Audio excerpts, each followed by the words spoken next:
Вы смотрите «Актуальное интервью», в студии Надежда Саханская. Здравствуйте. 2-3 апреля в Якутске состоялся Международный научный форум «Язык и культура коренных малочисленных народов России. Вызовы современности и стратегии развития». Каковы ключевые ориентиры для сохранения и развития языкового многообразия в системе образования, восстановления и передачи родных языков от поколения к поколению, мы сегодня и поговорим. Гости у нас в студии Виктория Бакула, профессор кафедры филологии, межкультурных коммуникаций и журналистики Мурманского арктического университета. Виктория Борисовна, здравствуйте. Здравствуйте. Вы представляете Мурманский арктический университет. На форуме собрались эксперты более чем из 20 регионов нашей страны. Вообще, насколько важно для разных арктических и северных субъектов РФ, скажем так, сверять часы, сверять подходы к сохранению родных языков? Очень важно. Но самое главное, что этот форум был посвящен языкам коренных малочисленных народов. Не просто коренным языкам Российской Федерации, а именно малочисленным народам. Это очень важно. Угу. Ну, вы, как филолог и профессор, работаете с проблемой межпоколенческой передачи языка. Какие реальные шаги сегодня могут преломить ситуацию? Ну, немножко шире мои занятия, мои интересы, скажем так, научные. Но это вообще называется так: ревитализация исчезающего языка, то есть возрождение исчезающего языка, куда, естественно, входит межпоколенческая передача, без которой язык восстановить просто невозможно. Есть у нас опыт определенный, в стране даже есть опыт. Например, Дом карельского языка. Там прекрасно в формате языкового гнезда учили детей говорить на своем родном языке карельском. Вот. И хочу сказать, что у нас в Мурманске в магистратуре, которая называлась «Технологии обучения саамскому языку», тоже практики по языковому гнезду и мастер-ученик были проведены. Поэтому магистры, которые выпустились, они, так сказать, пощупали, что это такое, что это за практика. И они уверены, что таким образом можно восстановить язык. Ну, язык, он же умирает тогда, когда на нем перестают говорить. Совершенно верно. А есть же такие семьи, которые, ну, скажем так, видимо, глобализация всему виной, перестают дома говорить на родном языке и учат русский как государственный язык и, возможно, там языки международного общения, не знаю, английский, китайский. Да, да. Вот как бороться с этой проблемой? Не залезать же в каждую семью в отдельности. Нет, конечно. Нужно сделать язык живым. Нужно сделать его востребованным. Вот моя на сегодняшний день четкая установка и четкая идея, что нужно даже не ревитализацией языка заниматься, это только первый шаг, а заниматься витальностью языка. И создать там или написать, как угодно, концепцию витальности языка, которая будет предполагать его возрождение, его сохранение, его развитие и далее по кругу постоянная востребованность в жизни. И если это будет так, то мотивированность изучать язык, это будет гордо, это будет уважительно, когда родной язык знают и он востребован. И я думаю, что вот хотя бы на первое время нужно сделать это. А кто будет выступать экспертом? Ну, когда человек изучает какой-то язык коренного малочисленного народа, на котором почти уже не говорят, как понять степень владения языком? Ну, подождите, это еще ведь сохранились у нас носители языка, они понимают, они знают, как это все звучит и что, кто знает язык, кто не знает. То есть здесь никаких экспертов не надо. Для чего-то этого не надо. Угу. Ну, сегодня много говорят, в том числе еще и о цифровых технологиях, которые могут помочь в изучении языка. Не создает ли это риск, что живое общение уйдет и на смену им придет вот прямой контакт с гаджетом? Ну, вы знаете, это совершенно разные подходы даже к пониманию цифровых технологий. Например,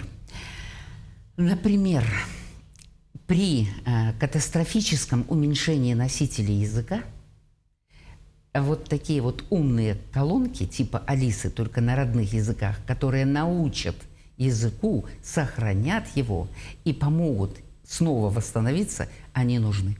В этом отношении это, конечно, замечательная идея. Применять вот искусственный интеллект, вот эти нейросети и так далее. Ну, вообще, кстати, да, если отправлять запрос нейросети по изучению какого-нибудь языка, там даже выскакивает поурочный план. Сегодня мы рассматриваем одну тему, сегодня другую. Но здесь же нет прямого контакта учитель-ученик. Как будто хочется какого-то общения с педагогом. Конечно. Но это только в том случае, если педагоги уже, ну, извините, исчезнут, пусть меня простят. В каком смысле? Не умрут, а просто, ну, не будет людей, которые говорят на этом языке. Что тогда делать? А вот так он хотя бы сохранится. Ну, если мы говорим об изучении языков коренных народов, может быть, конечно, их стоит сохранить. Но ведь когда-то была тенденция, когда поголовно все, например, изучали эсперанто. Да. Может быть, стоит вернуться к этому, чтобы было проще и не было у нас такой, скажем, Вавилонской башни? Очень хорошая идея, абсолютно актуальная идея. А зачем у нас вообще-то Вавилонская башня существовала? Ну, вот давайте я быстренько скажу. Вот когда люди решили достичь уровня Бога, Бог и послал им Вавилонскую башню, разделив один язык на многие. То есть каждый язык – это подарок Бога. Значит, его нужно хранить.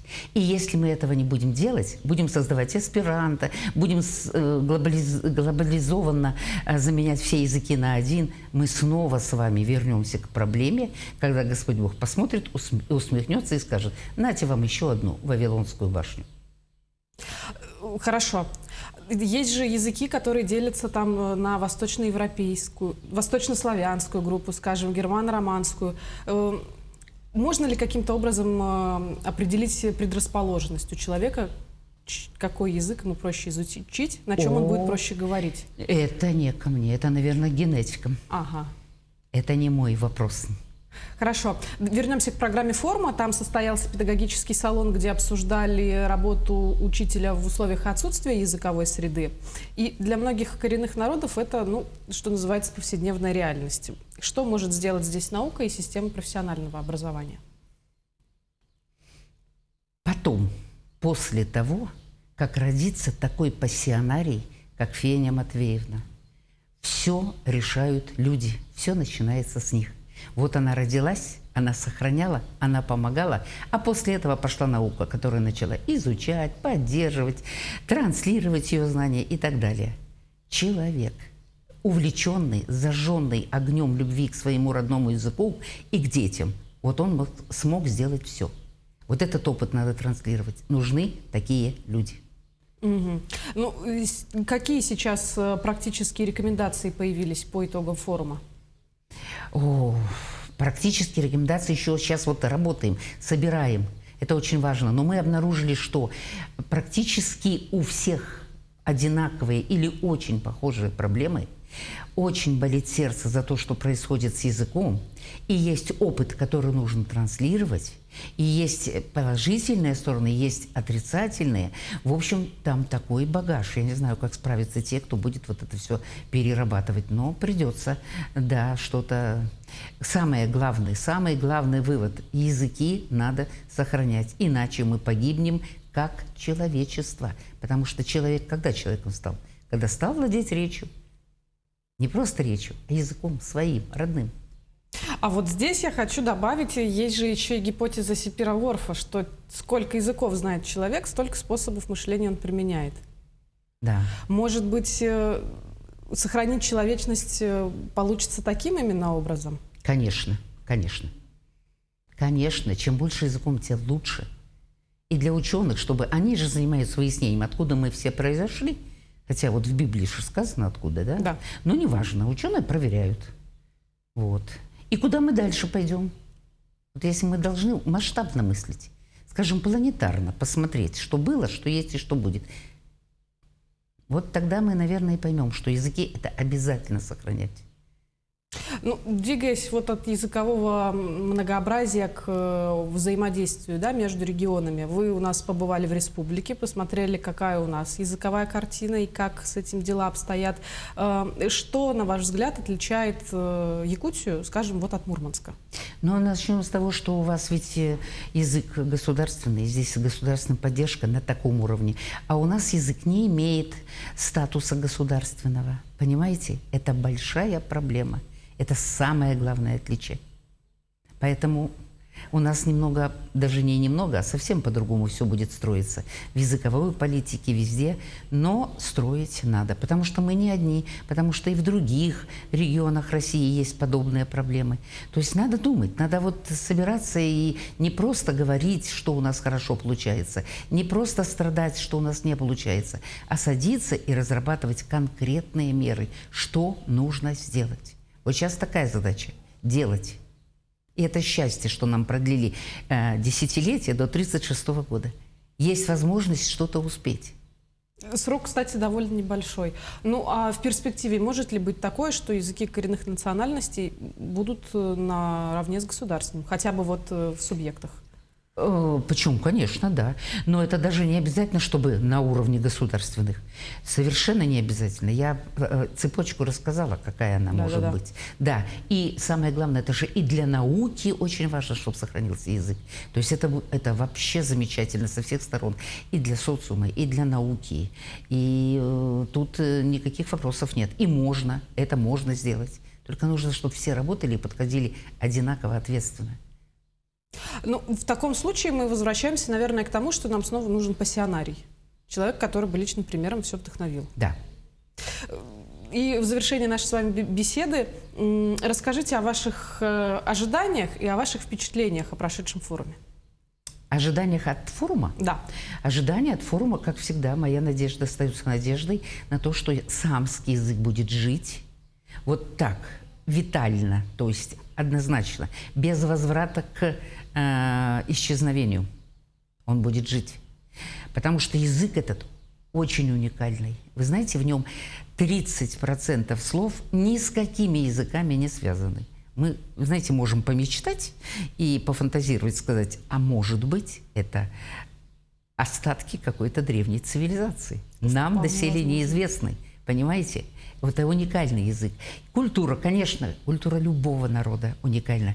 Это и форум показал. Поэтому надежда на одно, что язык будет жить. И на то, что резолюция форума этому поможет не только самскому языку, а всем народам, которые вот сегодня присутствовали и с болью в сердце рассказывали о судьбе своих языков. Ну, тут в таком случае и люди должны сделать для себя необходимые выводы, потому что все начинается с человека. Если хочется что-то сохранить, ты должен заняться этим сам. Активность, активность и активность самих носителей языка тоже важна. Виктория Борисовна, большое спасибо, что вы к нам пришли. Так интересно было с вами поговорить. По возможности приходите к нам еще. Спасибо, приглашайте. Хорошо. Напомню, вы смотрели «Актуальное интервью». До встречи в эфире.